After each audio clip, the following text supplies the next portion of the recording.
Call to order the June 19th meeting of the Law, Building and Code Enforcement Committee, and we'll be taking up two ordinances tonight.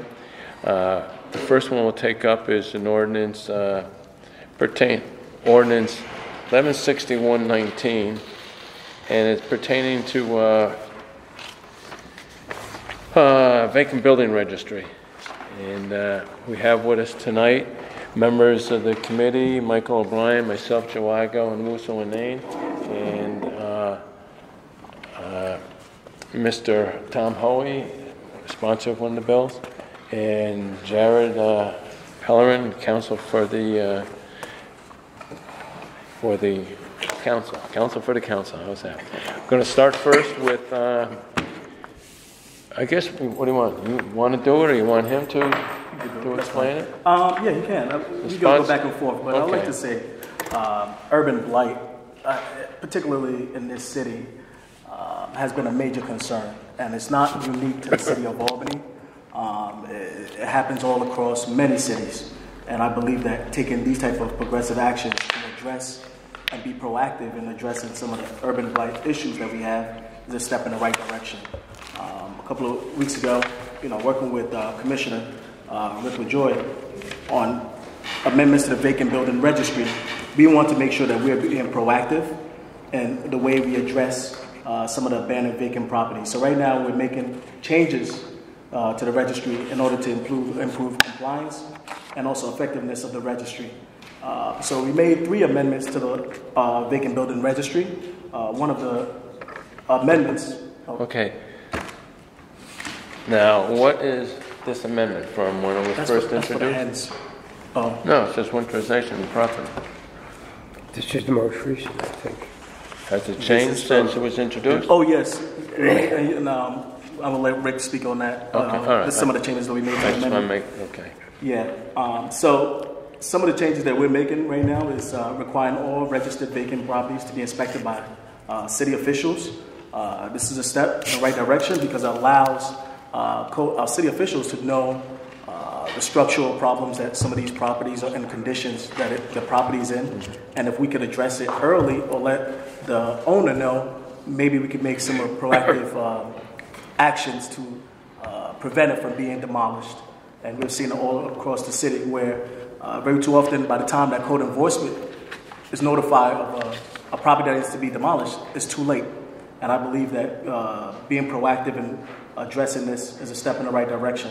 Another thing that we're going to require for individuals that register with abandoned vacant properties is that to turn all utilities should be cut off.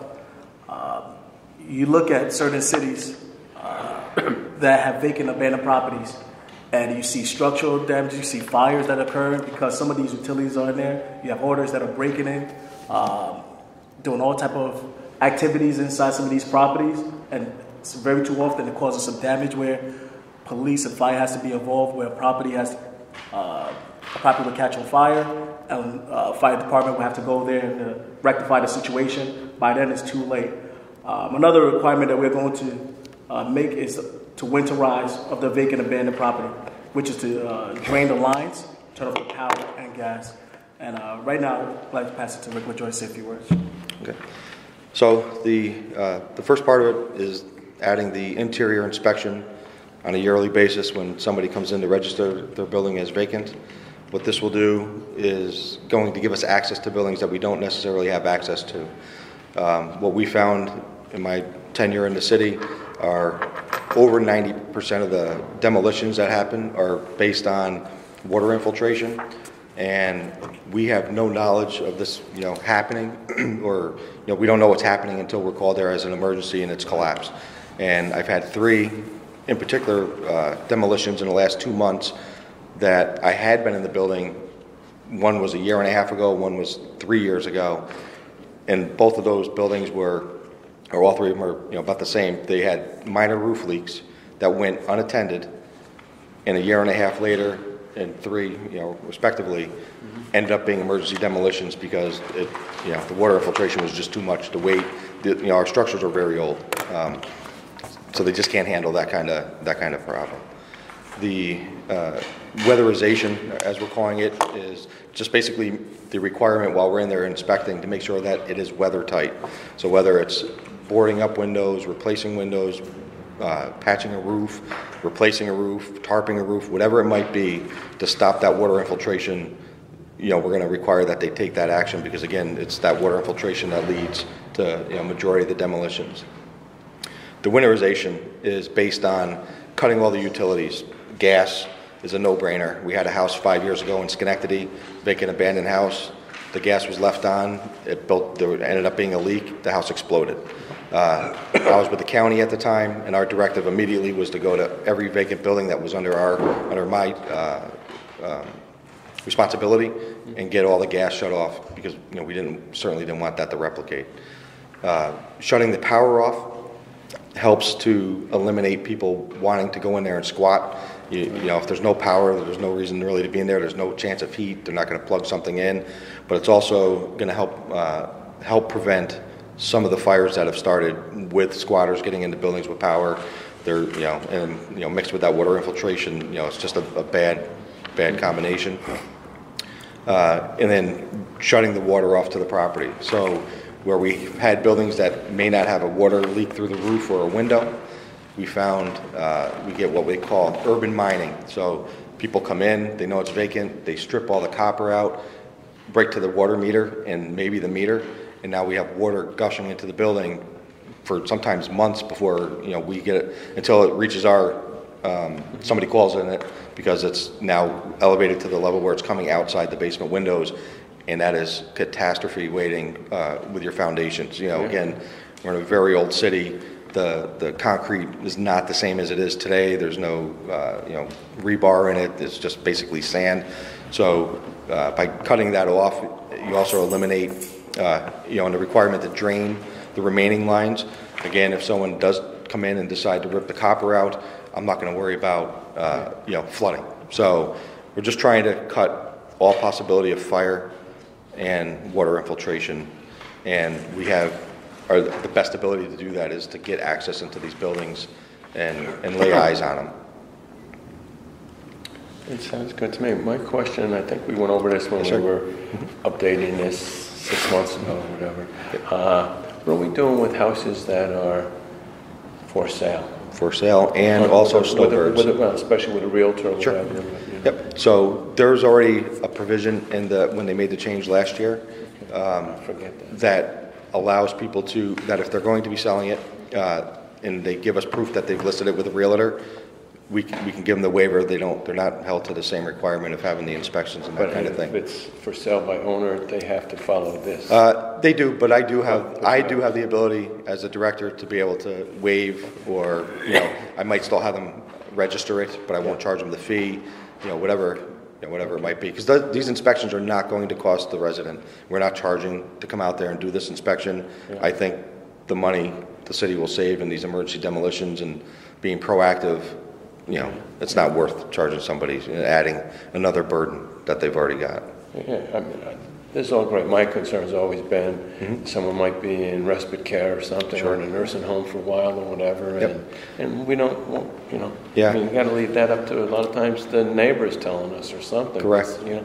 You don't know. You start seeing, this time of year the grass is snow, whatever. Sure. It's the only tip we get to someone. But. Right. And as long as we have that ability to make that judgment call and say, all right, we're not overly worried, because even those calls, Joe, we get called out to them because of those issues, and we're looking at the outside. So we usually will gather that information. Why haven't we ever gone after this before?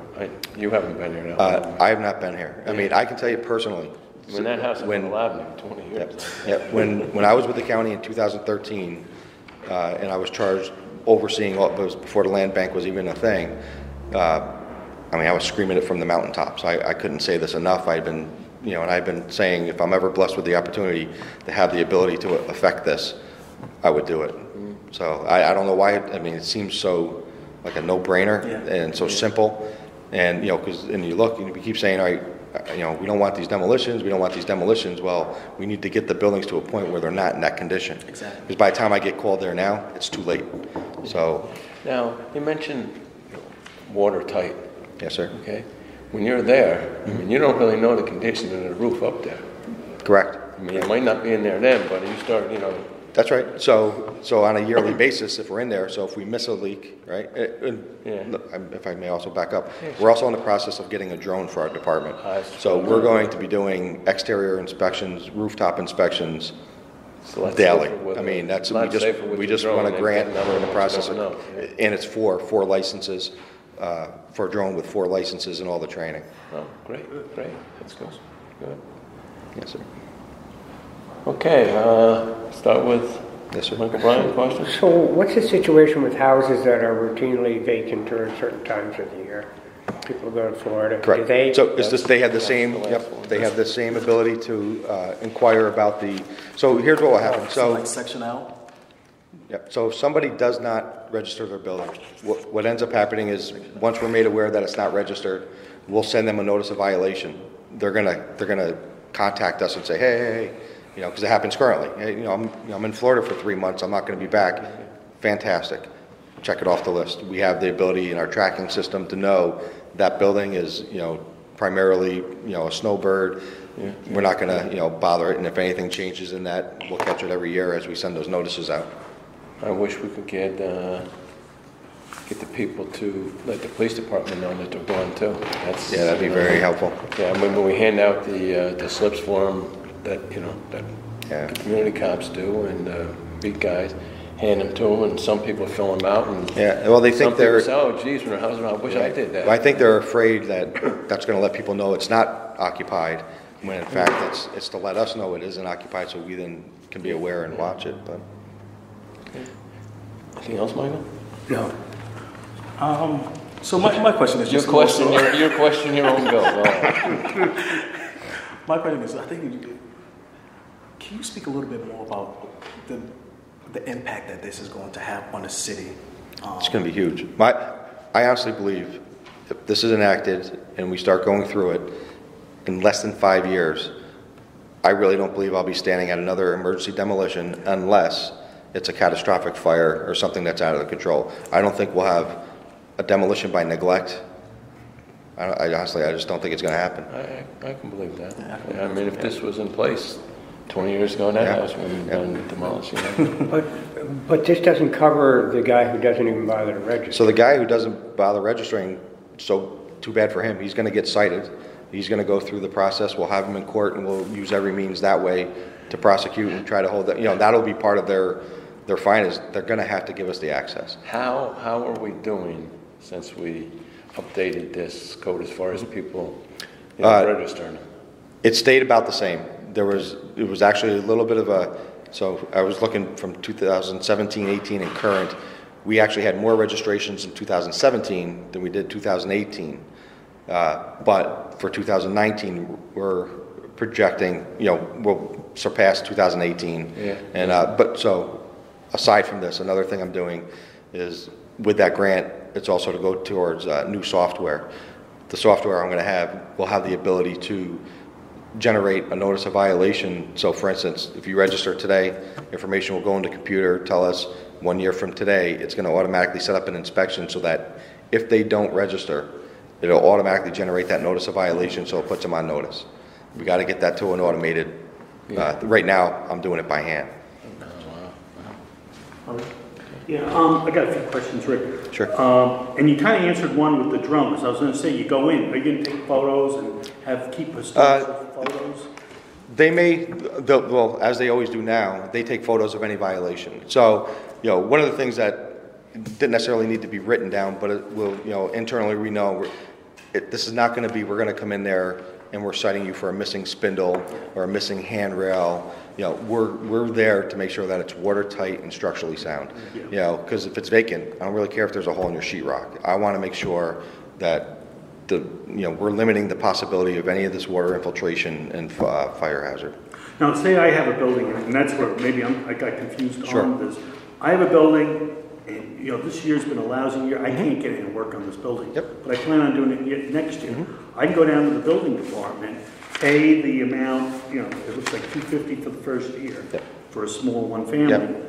Give you that and say, I'll be back next year to do it. So I'm not getting violated. I'm not getting a violation. Correct. No, there's no violation, and there's also the other exemptions are in here that were already in there from the last change. If you have that vacant building and you're going to renovate it and you pull a permit, you don't have to pay the fee as long as I have the building permit submitted. We have some things already in place to protect, because I don't want to be a hindrance. I don't want to be a burden. You want it I fixed. want these things online. I want them occupied. I just want to make sure that if they're not, they can stand there for 50 years. I won't care because they're going to be safe.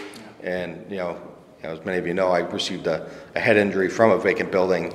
I don't want, the possibility of, anybody else ever having to endure something like that. So. With the electric cutoff, Yes, sir. like, so you go in, you got to winterize it, cut off the power. When they cut off the electric before they put it back on,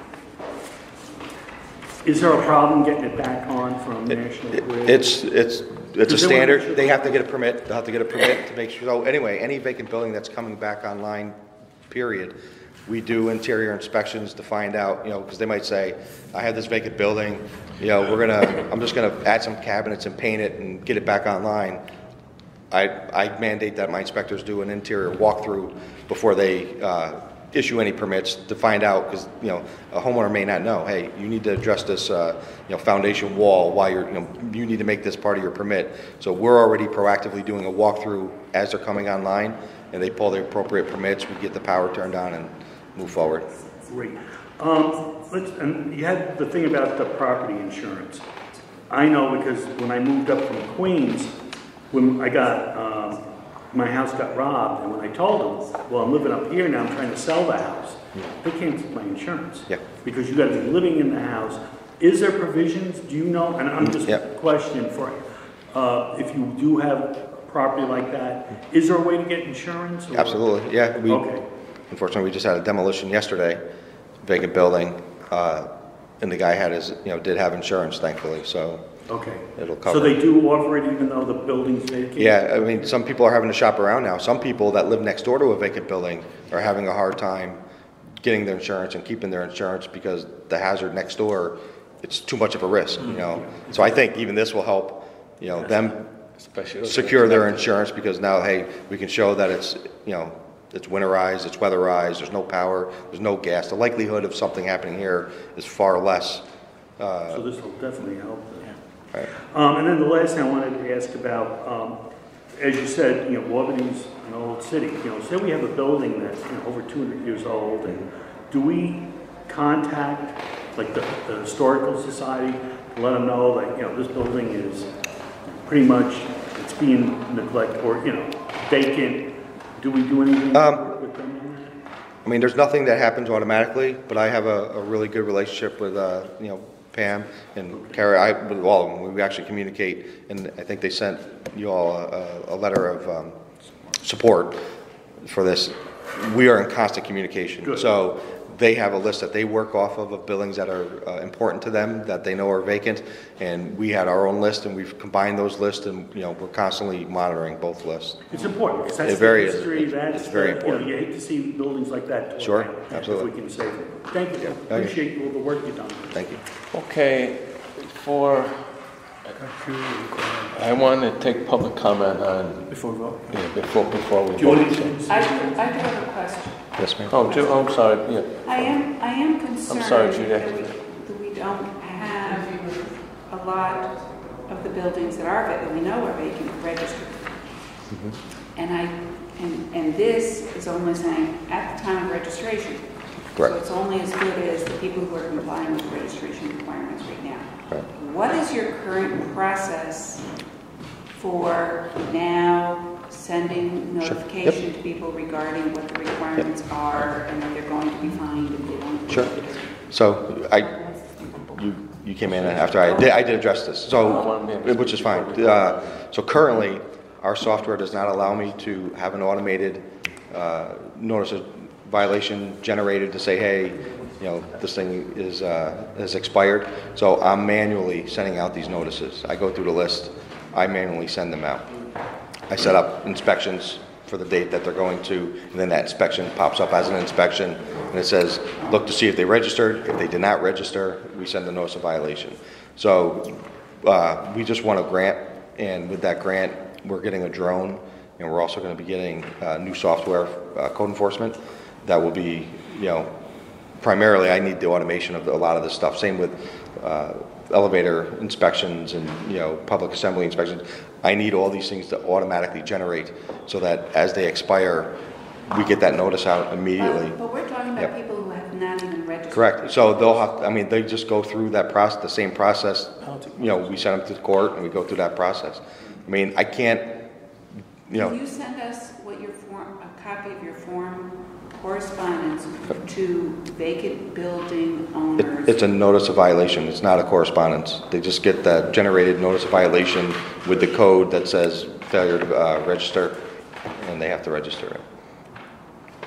I'd like to suggest, yes, ma'am. Since I know how long it has taken some things to get online when we start talking about stuff here. Yes, ma'am. Yep. That maybe you can grab one of the high school students to do some addressing of envelopes and addressing the notices with a list this summer. You know, have somebody from that program, you know what I'm talking sure. about, the Yep. summer Youth employment program, come into your office. Why wouldn't we do that? Yeah, right. It's as opposed to using your valuable correct. time. And I do the same thing, Judy, just so you know, for ROPs that expire. I have to manually generate, this and send them out. So, but we're proactively doing. Oh, absolutely. I know. I have clerks that are helping me too, clearly. But I had to start it in order to get it into a process that it's now. If I, drop dead tonight, it'll continue going on, because that was always my thing too. Is so what? If we don't actually start a case where we're sending them to court, so what? So. For the record, I'd like. Tell them you're supposed to be registered and here's the application.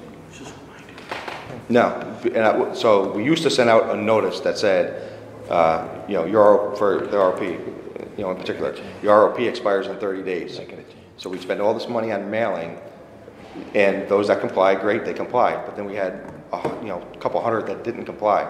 I have no idea who the 200 are. I don't have any way to go back and track that.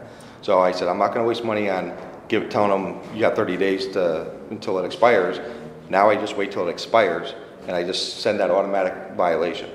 That kicks them up to say, all right, I'm going to register. And if they don't, then it's already started, so it's that much quicker to get it into court. So my guess is Sam has like 700 properties that are not showing up as being registered, that he could provide you with the names and addresses of most of the owners there. Sure. Yep. So the notices of violation can go out on all of those. Yeah. Well, that's what we've been doing. We are doing that. I'm just saying there's nothing automated about it. I have to manually send them their notices. So what's the number? How many vacant buildings we know we have, and out of that, say if it's 2,000, how many are registered? Or how many So we have approximately 1,057 vacant buildings. Okay. We have approximately 200 registered. Wow.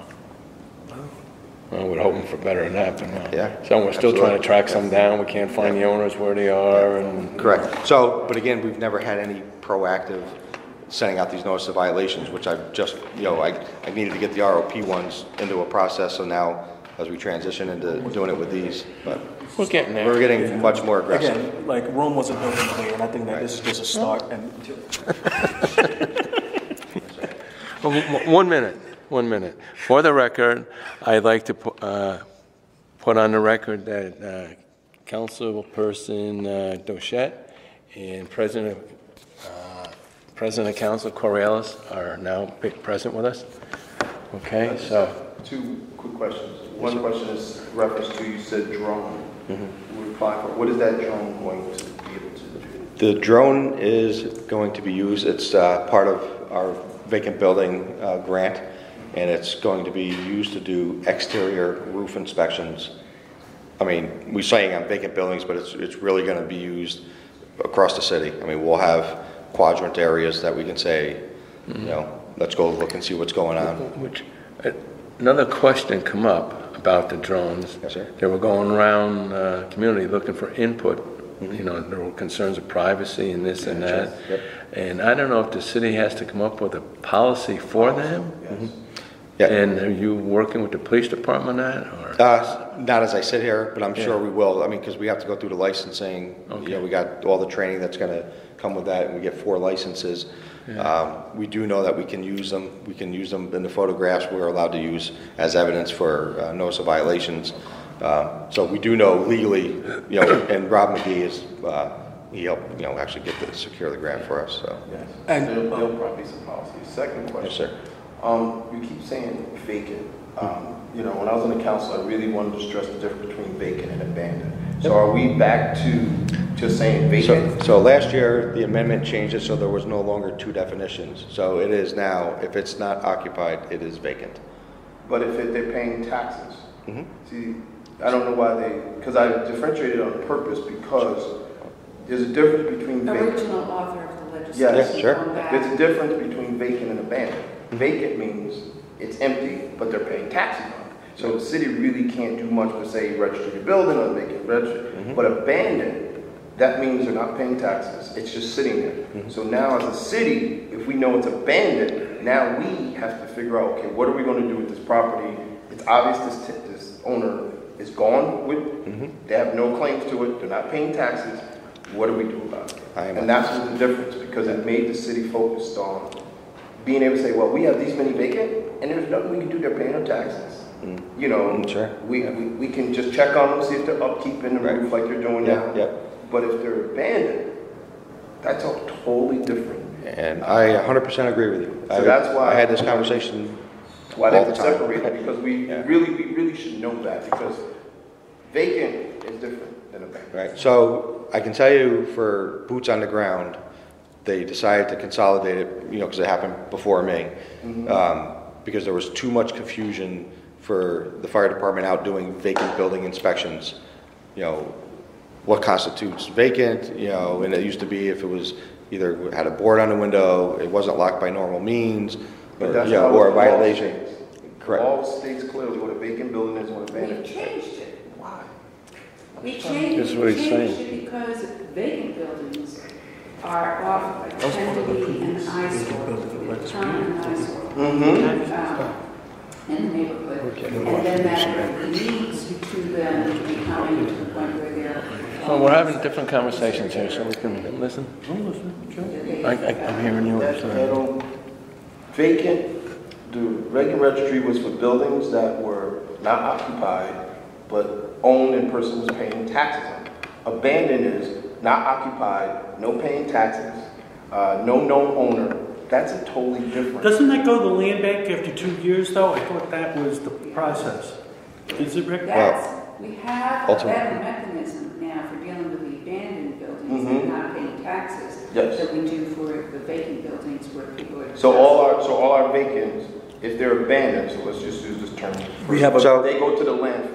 I mean, not the So landfill. let me, if I can. After 8 years of not paying taxes, they go to the landfill. So the other part of this is the national code. The national code says any vacant building requires one of 3 placards, the X, so on and so forth. When you're trying to, you know, whether or not they're paying taxes is irrelevant on whether or not it's vacant and, you know, going to get one of these placards. So there was a lot of that stuff that was part of that conversation. Again, I wasn't there. I wasn't part of it. I personally like a little separation because there's some things that make it easier on my end when I'm not just saying it's, you know. To make it easier to, if it's abandoned now, the city can say, we can go in there because it's abandoned. Right, yep. So, It's actually the county. The county will take possession after 2 years and pay the taxes on that building to the city. So that's what we want. But Yes. I guess the county has to know, we have to let the county know. I don't know how the county finds out if it's abandoned or not. I mean, Wouldn't Darius know if the property isn't paying taxes and then notify the county? Yeah. The county. because we were talking before this meeting, in my neighborhood, a guy died, no will, no relatives. This house is going to sit there for 2 years before the county can come in and take it. I wish we could speed that up. But All right. Can I go to public comment? Yes. Everybody, okay. First one up, Alana Klein.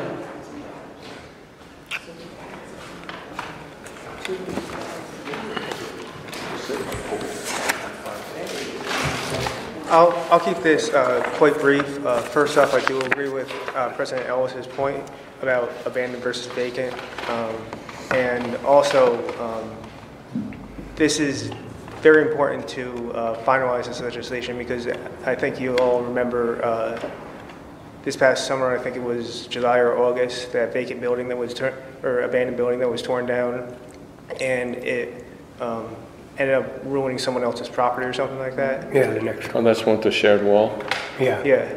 That's, So that's something, if we're going in and inspecting these buildings, that probably would have been caught. So that's all I got. Thank you. thank you. Okay. Next, Erin Waterhouse. I'm actually going to talk about the chicken ordinance. So. Well, we'll get to that next, okay? Yeah, I was going to say, this seems like the right one. Aaron Kelsey.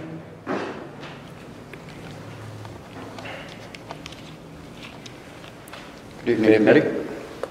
Why don't you just give me your name and address so it's on the... Aaron Kelsey, 759 Madison Avenue. Okay. So I'd like to go over some of the issues I think that the committee is facing, that the Department of Buildings is facing when it comes to the red X's in the city of Albany. The history of the red X's was born out of Chicago from the fire departments there when one of the firemen ran into a building and there was a drop floor and died. Since then, the city of Chicago decided that the Red X program would go on any immediately dangerous to life and health. That acronym is used in SDS's safety data sheets nationwide. Since the city of Chicago put that in place, the problem is the same that we've seen all over the nation, which is a plastering of the red X's on every vacant building that is from one end of the city to the other. And that creates some problems. There's no defining difference between dangerous buildings and just plain empty buildings, and I heard that conversation starting to crop up a little bit. I believe that if you're going to open up the vacant building discussion again about how you're managing the enforcement side from code and buildings, there needs to be a wider discussion about it, and there needs to be support to the Department of Buildings for what they want to do. I do believe that what Rick is talking about, getting inside, seeing stuff, stopping things from going bad is a big problem that is shouldering his department. The idea here is that you want to return properties to use, and how do we do that? You know, I mean, this is one issue aside here about how to deal with it. But one thing I caution the committee about is punishing owners of vacant properties with higher fees, inspection requirements, and other things. We're lumping everybody into one program here, and it may make sense to look at how can you do some things for those property owners that want to rehabilitate a property. They don't want to be on the registration. They don't want a red X in the front of the house. The neighbors don't want a red X in the front of the house. And there may be some ways that those owners, with the help of the city, can make sure that those things are happening. I think it's really, really important that when we start talking about going inside and demanding a structural engineering report, that the city be cognizant of how much that costs somebody to do. Most people are not going to pay a licensed professional engineer $2,000 or $3,000 or $4,000 to do a structural engineering report just for the city because they want it. So I think there's some problems in rushing into this, but I support the overall problem that Rick is bringing here. One of those problems is the Offices of Emergency Management. He's getting saddled with duties that come into Albany County Office of Emergency Management on the destruction of buildings, right? They have a seat at the table for anybody that wants to go. However, when you look on the Albany County website, the last meeting they had was 2014. I know this from my professional capacity in working as an international environmental health and safety and security executive management professional. I also am a Schenectady County Auxiliary Police Officer. And I also sit on the City of Amsterdam Planning Commission.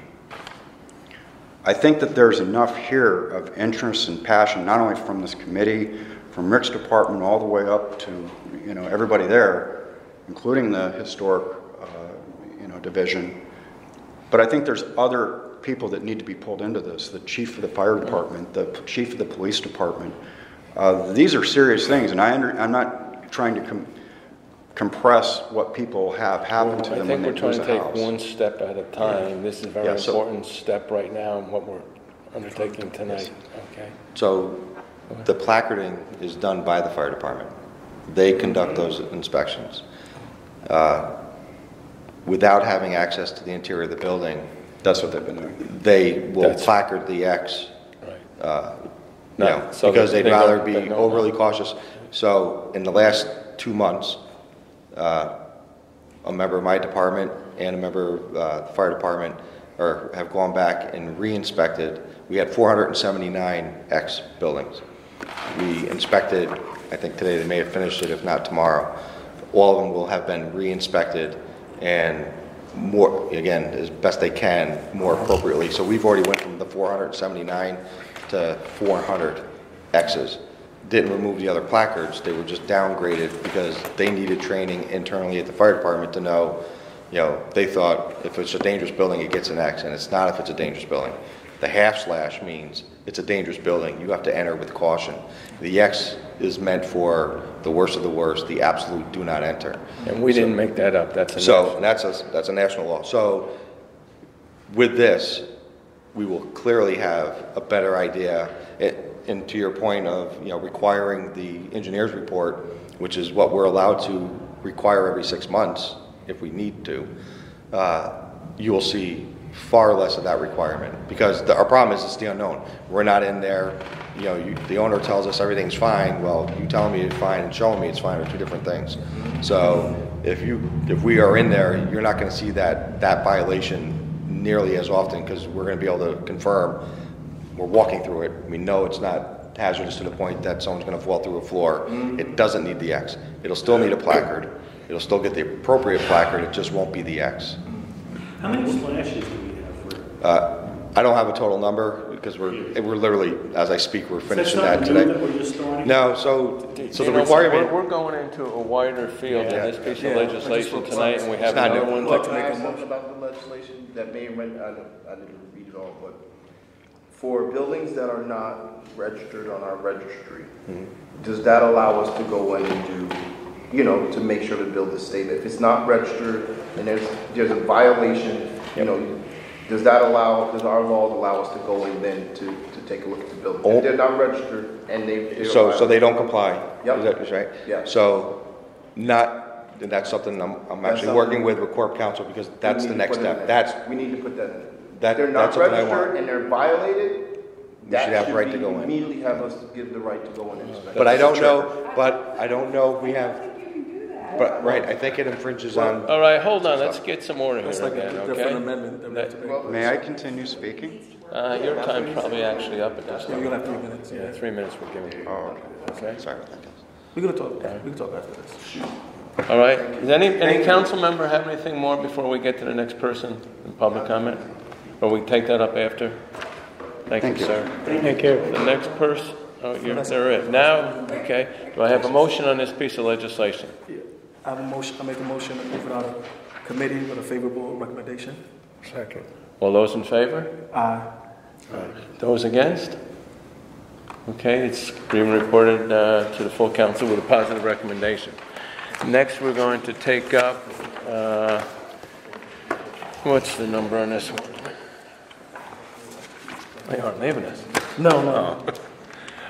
Ordinance 831.19 by council members Hoey, Duchette, and Inane. And it's, amending Article 8, Farm Animals, of Chapter 115, Animals, of the Code of the City of Albany, to authorize and permit the keeping of hens. So I will let the sponsors have their first say on this and explain it. Well, we had met, the committee had gone over this change.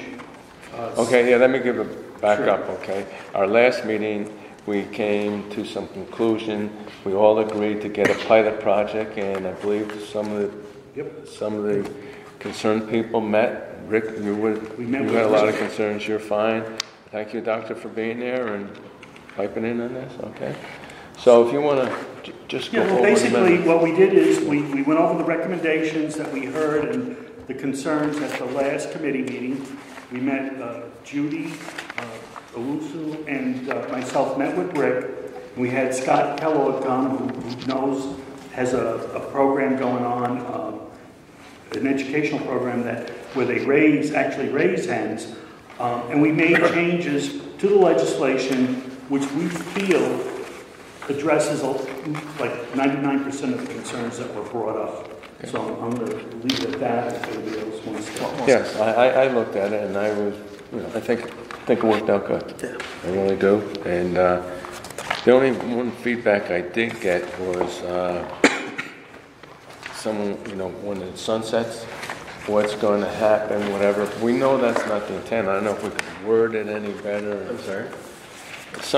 When it sunsets, what are we going to do after? When it sunsets. Yeah. Well, we had talked to Scott about, the center would be willing to take on those hens now that we can't have it. We had also thought about, I can't remember, we said we were going to grandfather in if you had them. You could get them first, yes. But you can't buy any new ones. But if we're saying after 2 years, that's why it was a pilot project to see how it's working. It's possible something could, can the whole thing disaster, then we need to, if we realize that we can always come back and make amendments to it. Just get rid of it. But one of the things we would do is help people find homes for the hens that they have to get rid of them. Okay, I was glad to hear that. So for the pilot purposes, how many licenses is it? 80 permits. And I think the discussion that came up in the last discussion, we didn't think we'd have that many, at least in the first year in the pilot project. So we'll see. I've spoken to some professionals and also Scott, and we probably estimated about 40 permits being allocated. So, Well, it'll be a $25 permit, and that'll be from between 2 and 6 hens, and 6 is the maximum number that will be allowed to pilot. Okay, let's, Jody, we'll start down there. Do you have anything to say on this piece of legislation you're on? No, other than I think that we've reached a good balance in terms of doing it as a pilot. I agree. I understand the concerns. I also have known people who have kept hens. Some people in the city who I didn't even know that were keeping hens, and they were like, "Come here."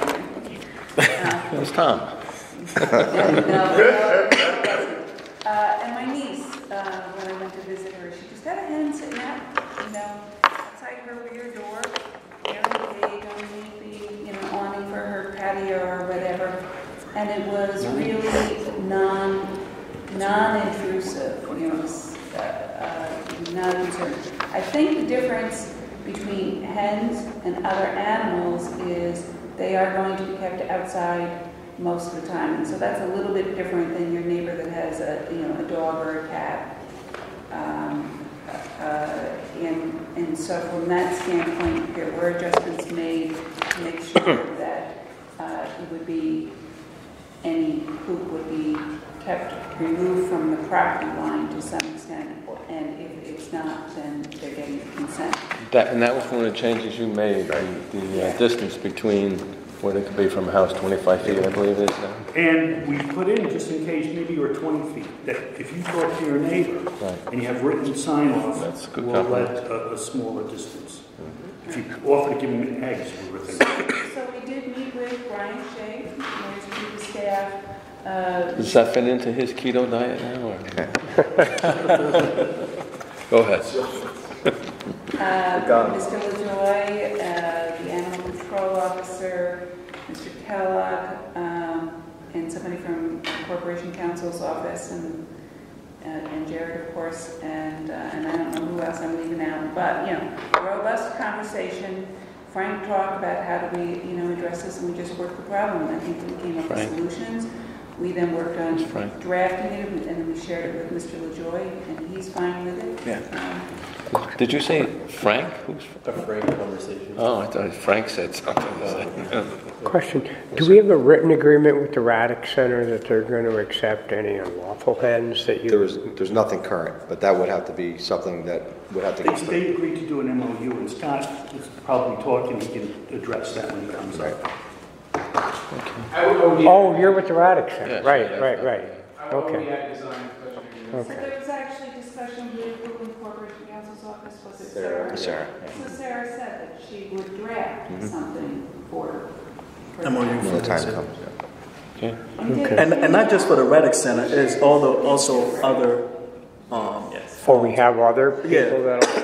Yeah, I think the name. All right, we got it. Okay. And if I may quickly, because Judy just kind of brought it up, as you all were just passed out, Danielle kindly drafted a sample of what a hen license application may look like.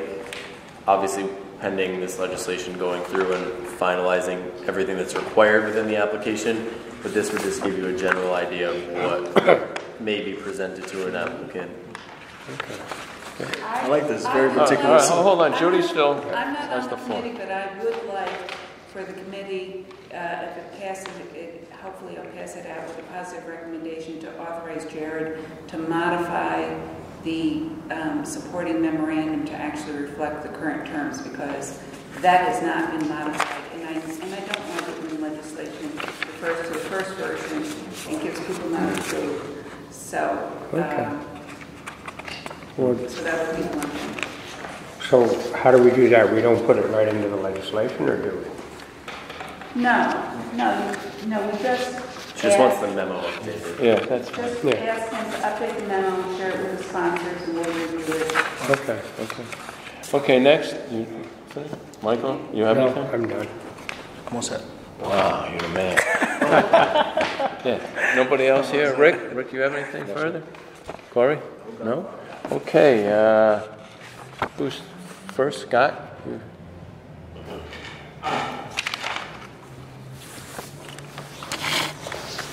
Yeah, I've been in conversation with most of you already about this, and just to again reiterate my support for it. And as a nonprofit organization based in the south of Albany, we're happy to assist with whatever problems may come up, whether that's offering trainings or workshops, or coming up with sort of the do's and don'ts or best practices that could be handed out with the permits that are issued for it, as well as assisting with rehoming any chickens that need to be done. And we are happy to sign a memorandum of understanding, whatever is required of us. Great. And yeah.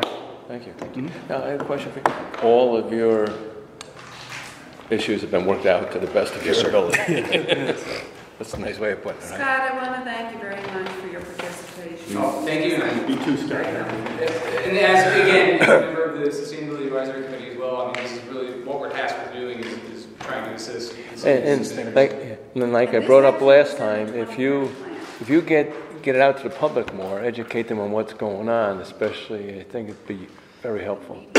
I actually went to a daycare graduation, whatever, and they had pony rides and this and that, but one of the most popular thing was the chickens and everything, and the kids were trying to get their finger in there, but they just went crazy over it, so it's good. Certainly our mission. Thank you. Well, thank you. Next, Lana, you want to speak on this too, on the hens?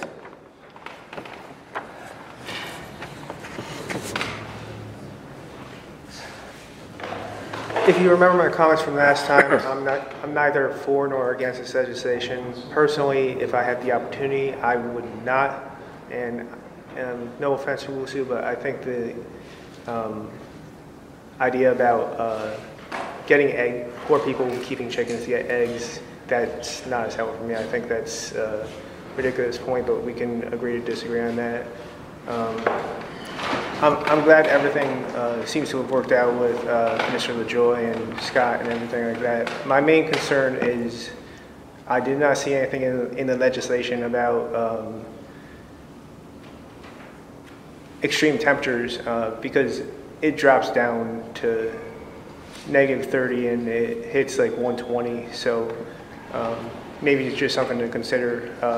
We did discuss that. Yeah, I think the Raddick Center discussed what do they do when it gets the middle And of the then there winter are with breeds your of chickens. hens that are better in certain climates. Okay. And I've had hens for like 5 years. They survived all the winters and summers. And Okay. I don't know much about hens, but if It was discussed though. it was discussed, then so I guess I would be in support of this. But like I said, I'm neither for nor against. But I agree with you that I think there isn't an initial expense that might preclude a lot of poor people from doing it. And with But that's- that, to the point that Mike just made, my main concern with this has always been the equity, and reducing the necessary square footage is a big step in that. But I think that's another point, is that even if some people have the space, they might not have the financial resources or whatever. So again, maybe just something to think about either tonight or when it's going before the full council. Well, we can definitely consider that that's why it's a pilot project and see how it goes. Okay, thank you. Thank you. Thank you. Erin Waterhouse?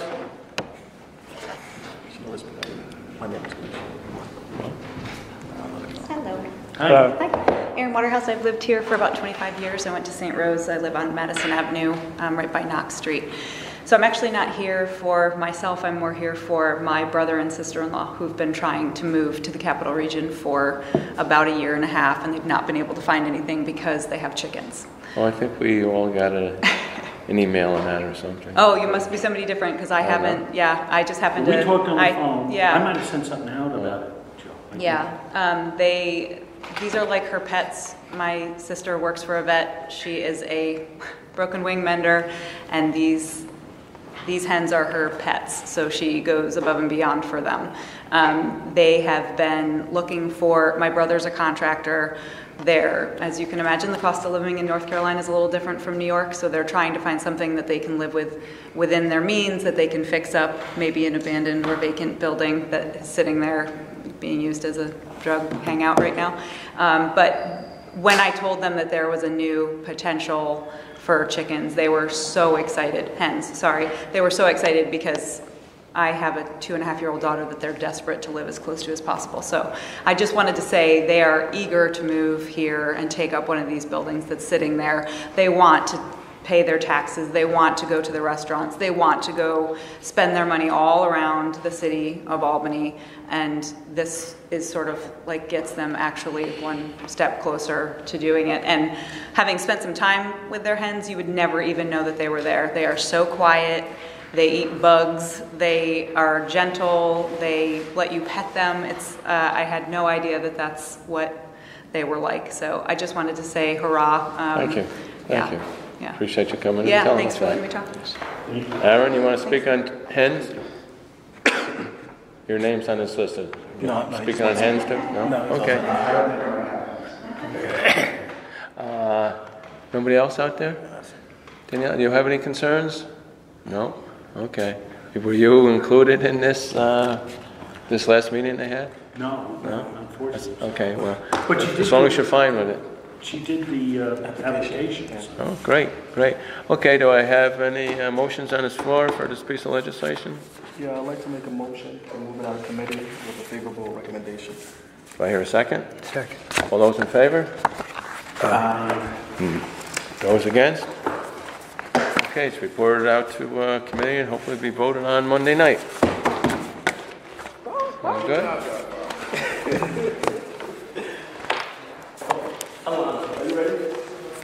Bring your chair. Is there a And I list or invoke something that they can find out? Go through. Yeah.